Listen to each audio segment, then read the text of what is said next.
Hi, hello, good afternoon. It is 17th of December 2026. And what we have in front of us is actually an old bubble wand.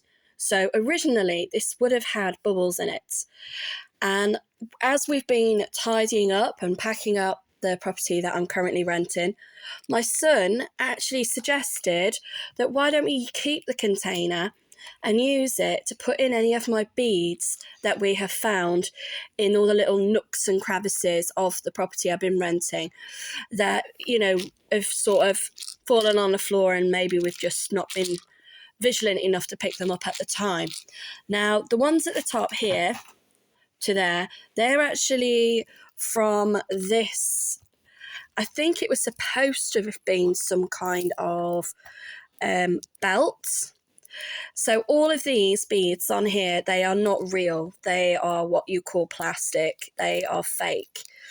And what they've done to obviously, if this was used at a belt at one point, is to strengthen it and to also separate the beads.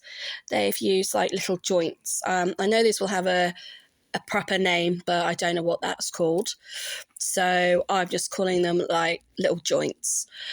And by doing that, it enabled the beads, which are supposed to be pearls, so they're synthetic pearls. They are quite sparkly in the light. They're very, nice and very tactile.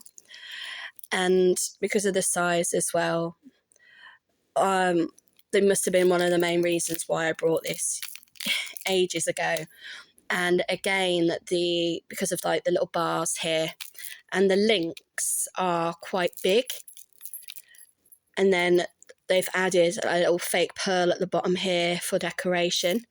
And then if we go to the other side, I believe this is what you would call a lobster clasp.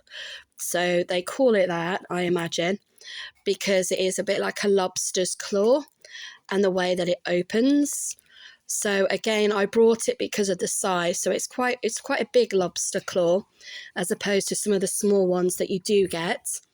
And I know there are people online who are a lot more experienced in jewellery making and could tell you every different type of clasp that you could purchase. And what I've done is, so far, I've only cut 2 strands of the 4 beads. And I did that really to see what type of thread has been used. And it's quite a heavy duty type thread. It could be wax cord. It's one of the ones that I tend to go for. I know it can fray, but this seems to be still in really, really good condition. And over time, a lot of cord in jewellery will actually break and it will weaken depending on the durability of the cord and how often you wear the piece.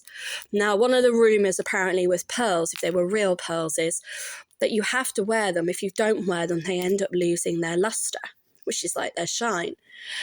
And what tends to happen, I've found in the past with a lot of jewellery, depending on where you purchase it from, I always try to go for vintage jewellery, things I can upcycle and reuse, as opposed to buying brand new, is they may use something a little bit thinner, like this, for example, which is, if I can actually find it. Oh, I can't find it now because it's white. You pass me another piece. Thank you. It's elasticated jewellery thread, and you get this a lot in jewellery making kits if they're designed for children. And it always worries me though, because personally I find it can be quite thin, flimsy and extremely fragile. So I wouldn't want to personally use this type of thread, which again I've just dropped. Not even if I was making jewellery with children, because I wouldn't want anything I was making to easily break or snap. Because you imagine, having a million of these falling on the floor from a jewellery making kit. Not only that, they are very easy to swallow. So as much as I love and enjoy making jewellery with my children, I do have to be hypervigilant because one of my sons does have autism and he has sensory processing disorder. So he still is in the habit of putting things in his mouth. And one of the things he liked to put in his mouth when he was younger was actually my necklaces. And I remember with my eldest, I had this beautiful vintage necklace on, and he grabbed it, and I was at a vintage show, and he pulled it so hard that the thread snapped, and millions of beads just flew all over this place where I was exhibiting, and I must have spent at least 4 days picking them up, and that's how long the show was. So it's really important, you know, if you are going to be upcycling jewelry or buying something, whether it's for yourself or for children or for, depending on the age of the person that you're purchasing them for, is look at the size of the clasp. How easy is this piece of jewelry going to be to take on and to take off? How thick or how durable is the thread that is being used for that product? And again, potentially, what is the jewelry, if you can find out, which you might not necessarily know straight away, if it's a vintage piece. Sorry, I was just trying not to fall over then. Because some jewelry may actually carry toxins or have things in them that could be potentially toxic if put into your mouth, as it obviously isn't designed to be eaten, but then they can potentially also be absorbed from the skin. So it is very important, if you can find out what the jewelry that you're using is made of, and especially if you are thinking of upcycling or repurposing jewelry, again, for retail value, or, you know, for making sure that this product is safe to resell, potentially what is it made of? And if you just don't know what it is, just say that. It is actually one of the things on eBay that they do.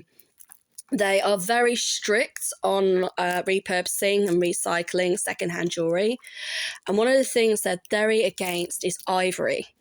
So ivory is actually an animal-based product that is from the tusks of usually elephants. And they will, to a point, allow certain ivory jewelry if it's before a certain date. I can't remember what that date is.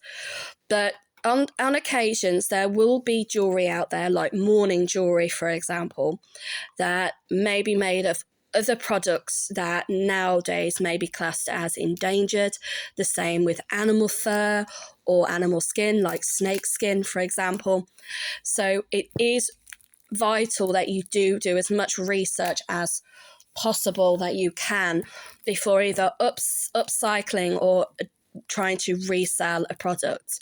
Personally, myself, I know how pearls are made, and for those who don't know how pearls are made by an oyster eating a little bit of grit. So basically, it's a foreign body within the oyster itself, and the way it defends itself is by coating this piece of stone or grit or whatever that's got into it with the pearl that you see, and what comes out of them ends up being like a pearl, which is basically very similar to the shell of the oyster.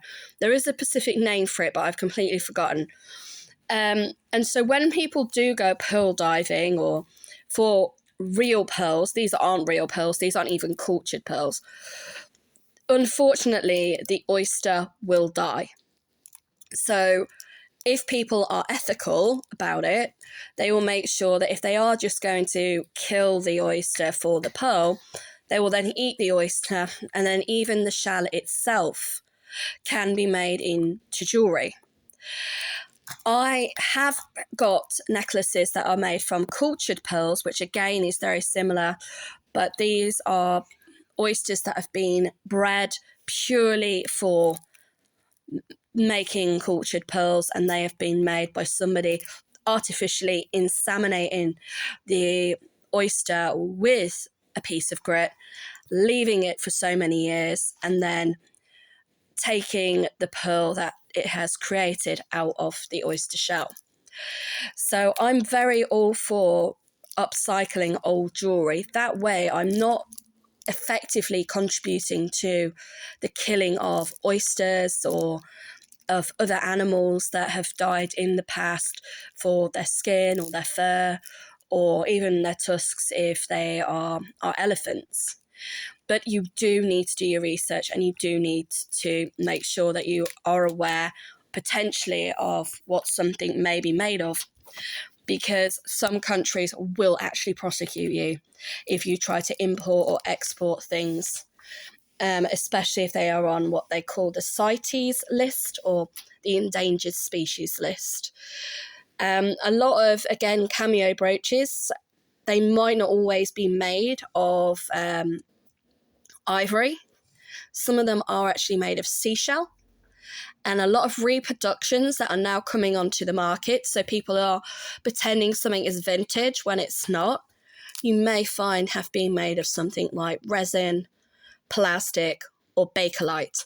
But again, there are ways to find out potentially what something is made of, and there will be information about this on social media and on platforms online, where people who are a little bit more clued up and skilled into knowing whether something is genuine, fake, or potentially a reproduction.